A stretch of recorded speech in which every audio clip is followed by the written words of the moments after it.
오늘 그 빌립이 자기 마을 사람인 나다나엘에게 찾아가서 한 말입니다. 내가 랍비를 만났다, 메시아를 만났다 이렇게 얘기했을 때 그가 나사렛 계신다, 이렇게 나사렛 출신이시다 하는 말을 하게 될 때 이분이 무슨 말을 하냐면 나사렛에서 무슨 그런 선한 것이 나겠느냐 하는 그런 약간 좀 빈정되는 말을 하셨습니다. 우리가 누군가를 만났을 때 존경하는 태도로 말하는 사람하고 무시하는 태도로 말할 때 관계는 깨어질 수밖에 없잖아요. 이것은 부부 사이든 부모와 자녀 사이든 친구 사이든 어떤 사람이든 간에 우리는 서로가 좋은 관계를 맺어야겠는데 그 관계가 틀어지는 것 중에 하나가 무시하는 태도로 말을 한다든지 경멸한다든지 그렇게 좋지 않은 말로 우리가 대화를 오고 가게 되면은 결국은 결정적인 순간에 그 무시했던 말이 나에게 돌아오게 되고 상대방에게도 상처를 주기 때문에 우리가 교회 안에서나 교회 밖에서 남에게 대해서 함부로 무시하는 태도로 말을 하면 안 된다 하는 것이 오늘 설교의 시작입니다.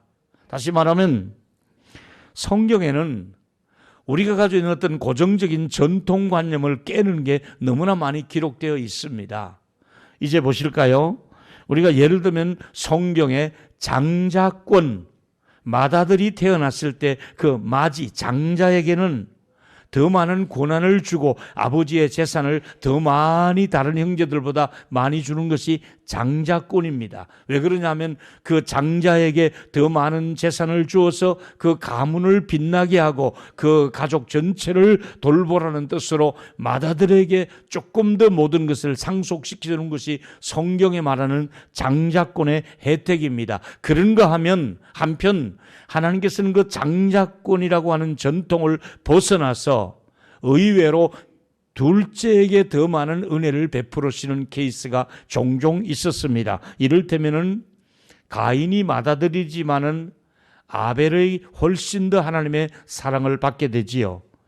이스마엘이라고 하는 그 맏아들이 태어났지만은 그는 비교할 수 없을 정도로 이삭이 전통을 이어갑니다. 뿐만 아니라 하나님께서는 그 에스가 먼저 태어났지만은 야곱을 사랑하고 에스는 미워했습니다. 뿐만 아니라 야곱은 11명의 아들, 그 중에 12 중에 11명의 아들인 요셉을 엄청 사랑했습니다. 맏이가 아니었습니다. 둘째도 아니었습니다. 그 말째에 있는 그 11번째 태어난 요셉을 끔찍히 사랑했던 그 야곱의 마음을 보면서 하나님이 전통을 벗어나서 약간 예외적인 축복이 있다는 것을 인정을 하셔야 됩니다. 무슨 말이냐면 예루살렘 출신들이 엘리트가 아니라는 거예요. 예루살렘 출신들, 고급 관료에다가 좋은 학벌을 갖추고 좋은 귀족 집안에 태어난 예루살렘 출신을 들어서 사용하는 것이 아니라 나사렛 후진 동네, 사람들이 무시하고 깔보았고 아주 별로 좋지 않게 빈정댔던 나사렛에서 예수님이 생활을 하셨고 나사렛에서 그것도 목수의 아들로 지내시다가 나사렛에서 드디어 메시아로서 처음 공적인 사역을 시작을 한 시점이 나사렛이더라 이거지요. 그 관계의 어떤 전통을 깨트린 이야기를 제가 지금 드리고 있는 것입니다. 여러분, 유대 나라에서 여성의 입장에서 자식을 많이 낳아야만이 그 자식들이 울타리가 되고 경제력도 있고 군사력이 되기도 하고 부유함의 상징이기도 한 것이 여성은 결혼하면 아이를 많이 다산하던 시대가 유대 나라의 전통입니다.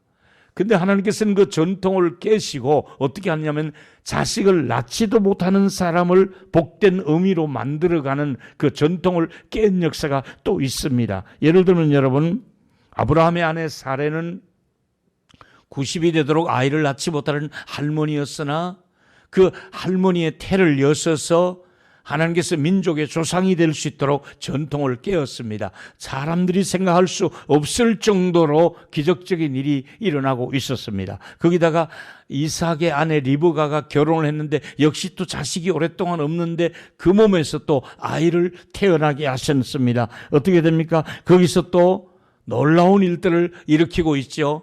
또 뿐만 아니라 사무엘의 어머니가 아이가 원래 없었던 사람 아닙니까? 그래서 아이가 없어서 성전에 가서 울며 기도할 때에 하나님께서 그 기도를 들으시고 사무엘을 선물로 주셨지 않습니까? 아무것도 없는 가운데서도 하나님이 이런 일을 하고 있더란 말이죠. 거기다가 요한의 어머니 요한을 낳았던 엘리사벳도 잉태하지 못하다가 잉태케 한 그런 역사가 있었다는 것입니다. 무슨 말인가 하면 하나님께서는 전통을 조금 벗어나셔서 예루살렘도 아닌 저 나사렛에서 이런 역사를 일으키고 있는 것처럼 우리가 무시했던 그 속에 하나님의 놀라운 진주 같은 역사가, 보석 같은 역사가 그 무시했던 사람에게서, 무시했던 그 땅에서 우리가 그 어느 지역도 무시하면 안 됩니다. 어느 지역에 어느 섬이든 어떤 동네에 살았든 어떤 가난하게 살았든 거기에 하나님께서 하시는 놀라운 역사가 있다는 것을 기억하시면서 오늘 설교를 계속 들으셔야 됩니다. 자, 오늘 중요한 것은 하나님께서 우리가 받아들이든 받아들이기 싫든 간에 우리가 어떤 사람이냐 하면 죄인이에요. 우리가 정말 하나님의 진노를 받아야 마땅한 사람들이고 우리는 정말 싫어도 죄인 소리를 면하기 어려운 죄인들이에요. 그런데 하나님께서는 이 죄투성인 우리들의 죄 문제를 해결하시려고 예수 그리스도를 이 땅에 보내셨는데 이 땅에서 죽임까지 당하시기 위해서 오셨는데 바로 그 역사를 시작한 장소가 어디냐면 나사렛에서 그 일을 시작을 하신 거예요. 나사렛 예수라고 얘기하잖아요. 나사렛에서부터 출발해서 이제 구속 역사를 이루시고 또 예수님은 십자가의 처형을 당하시는 장소가 갈보리 언덕이었어요. 자, 왜 이렇게 우리 주님이 그 천한 동네에서부터 일을 시작하셔서 그 험한 십자가를 지시고 갈보리 언덕에서 돌아가셔야만 했을까요? 우리의 죄를 담당하시기 위해서 그런 수모를 겪으신 거예요. 그래서 우리가 상상도 못한 희생과 상상도 못한 대가를 치르시고 우리를 용서하시고 하나님의 가족으로 우리를 받아주신 것이 나사렛에서부터 시작을 하신 거예요. 그런데 이사야라고 하는 선지자가 예수님은 원래 태어날 때부터 멸시를 받으실 분으로 태어날 것이라고 예언을 하셨어요. 이미 나다나엘이 나사렛에서 뭐 선한 것이 나오겠느냐 말할 정도로 아예 태어날 때부터 예수님은 멸시받을 분으로 묘사를 했어요. 우리가 세상 사람들이 무시하는 예수님에게 많은 사람들이 교회 가면 못하느냐고 비웃는 그들에게 우리 주님이 뭘 하셨느냐고요. 그분이 우리의 죄를 담당해 주신 거예요. 우리의 허물을 담당해 주신 거예요. 근데 그것도 모르고 사람들은 기독교의 부분적인 좋지 않은 면을 보고 전체 기독교를 안 좋게 생각하고 예수님에 대해서도 안 좋게 생각하고 예수 믿는 사람들에게 교회에 대해서 나사렛에서 뭐 그리 선한 게 있겠느냐, 교회 간다고 뭐 특별한 거 있느냐, 믿는 사람들을 꼬라지 보니까 아무것도 아니더라, 이런 투로 기독교에 대해서 반감을 가지고 있지는 않느냐 이 말입니다. 여러분, 이 자리에 계신 분들에게 또 하나 제가 드리고 싶은 질문이 있습니다. 기독교인들의 행동이 다 세련되지 못한 것 인정합니다. 우리 기독교가 좀 세련되게 품격을 갖추고 지나왔으면 좋겠는데 그 중에는 품격을 갖추지 못한 목사님도 계십니다. 언어가 품격이 없기도 하고 욕을 하기도 하고 과격한 행동을 하기도 하고 좀 세련되지 못한 기독교인들의 모습이 있습니다. 그러나 여러분, 이 세련되지 못한 기독교인 몇 사람 때문에 기독교의 복음을 거절해서는 되겠습니까? 예수 믿지 않는 몇 사람의 눈에 좀 눈에 보기가 좀 인상이 찌푸러지는, 눈살을 찌푸러지는 예수 믿지 않는 별로 안 좋은 감정이 있는 그 사람 때문에 진짜 기독교의 진수 예수 그리스도의 복음을 모른다면 그 사람은 얼마나 지금 불쌍한 사람이 되는지 모릅니다. 저는 정말 우리 모두가 나다나엘의 실수를 범해서는 아니 된다고 생각합니다. 나다나엘은 예수를 만나기도 전에 비판부터 했습니다. 예수를 만나기도 전에 그 후진 동네에서 누가 무슨 일을 한다고 이러면서 일단 만나보기도 전에 비판했던 나다나엘의 모습을 보면서 이것이 오늘 우리 주변의 모습이요 혹은 내 모습일 수도 있다는 말입니다. 사랑하는 여러분, 이제 솔직한 대답이 필요합니다. 드디어 손에 이끌려서 왔습니다. 억지로 온 것이지요. 자원에서 온 것도 아니라 억지로 손에 이끌려서, 빌립의 손에 이끌려서 나다나엘이 예수님 앞에 온 거예요. 자, 어떤 일이 있습니까? 1장 47절에 보니까 이런 반응이 일어나고 있습니다. 예수께서 나다나엘이 자기의 오는 것을 보시고 그를 가리켜 이르시되 보라, 이는 참으로 이스라엘 사람이라. 그 속에 간사한 것이. 와, 이건 나다나엘이 예수를 만나기 전에 생각했던 반응하고 막상 만나보니까 그를 어떻게 합니까? 만나자마자 예수님이 그를 칭찬하고 있습니다. 오, 이게 웬일입니까?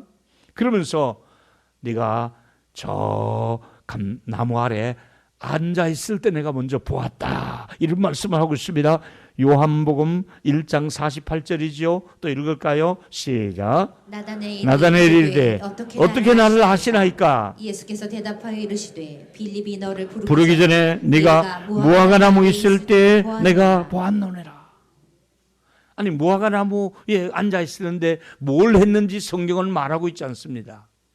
우리가 성경이 말하지 않을 때는 굳이 알려고 할 필요가 없는 것은 그냥 무화과 나무 위에 앉아 있었는데 예수님이 아마 지나시다가 그가 앉아 있는 모습을 보셨든지 아니면 멀리서도 어떤 전능적인 그런 시각을 가지고 나다나엘이 거기 앉아 있는 것을 보셨다고 말씀하시는데, 중요한 것은 나다나엘이 진실한 사람이라는 것은 알아본 거예요.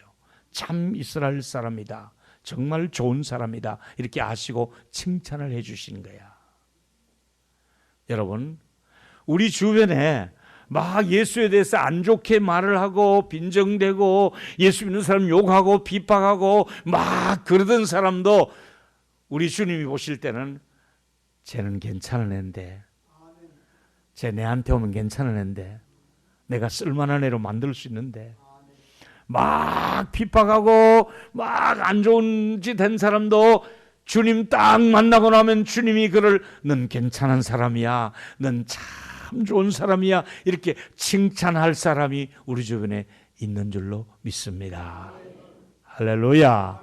이게 우리 예수님이 사람을 대하는 조건에서 리더십 중에 이런 리더십을 우리가 배워야 되는 거예요. 뭐라고 얘기합니까? 너는 괜찮은 사람이야, 넌 참 진실한 사람이야, 너만한 사람도 없어, 이 말을 하는 거예요.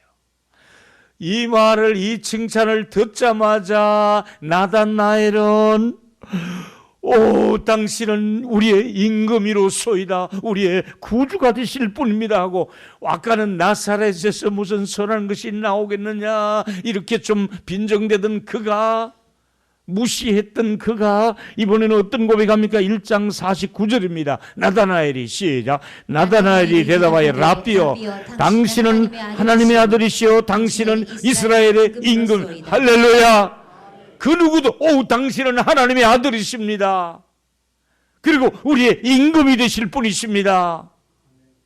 조금 전만 해도 나사렛에서 뭐 그리 대단한 사람이 나오려고 하면서 막 무시했던 그가 만나자마자 당신은 하나님의 아들이십니다, 임금이십니다, 이렇게 고백이 바뀌게 되는 거예요. 이게 바로 예수님의 부드러운 리더십에 의해서 이런 일이 있었던 거예요. 만약에 예수님이 오면, 야, 나사렛이 뭐 어쨌다고? 너 방금 좀 뭐라 그랬어? 너 나사렛 사람들한테 한번 맞아볼래? 뭐 이런 게 다 있어 하고 말이야. 왜 우리 동네 사람 왜 욕해? 이런 식으로 리더십을 발휘하지 않았다는 얘기지요. 꾸지람을 하지도 않았고요. 그렇습니다. 예수님은 부활하셨다는 얘기를 막 했을 때 도마가 그런 소리 말하라고, 내가 예수님을 만나기 전에 내 손에 장을 지진다고 말해요. 돌아가시는 걸 분명한데 내가 그분의 손가락에 여기 넣어보고 옆구리를 만져보기 전에 난 안 믿겠다고. 그러니까 예수님이 나타나셔서 도마야, 좀 전에 너 나한테 뭐라 그랬냐? 이러지 않고, 도마야 여기 좀 봐라, 여기 옆구리 좀 봐라. 예수님 이렇게 부드럽게 제자들을 다 이해하고 격려해 주셨던 분이잖아요. 사랑하는 여러분, 이제 오늘 우리는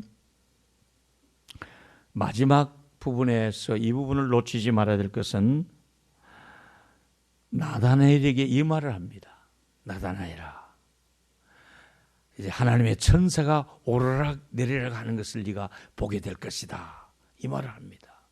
이 말은 야곱이 잠자려고 누웠는데 사다리가 쫙 펼쳐지더니 천사들이 그 위를 오르락 내리락 하는 것을 보는 거예요. 이건 뭐냐 하면 예수 그리스도께서 임재하신 것을 말씀해 주고 있거든요. 하나님과 우리 사이에 중매자로서 사다리가 있었잖아요. 천사가 오르내리도록.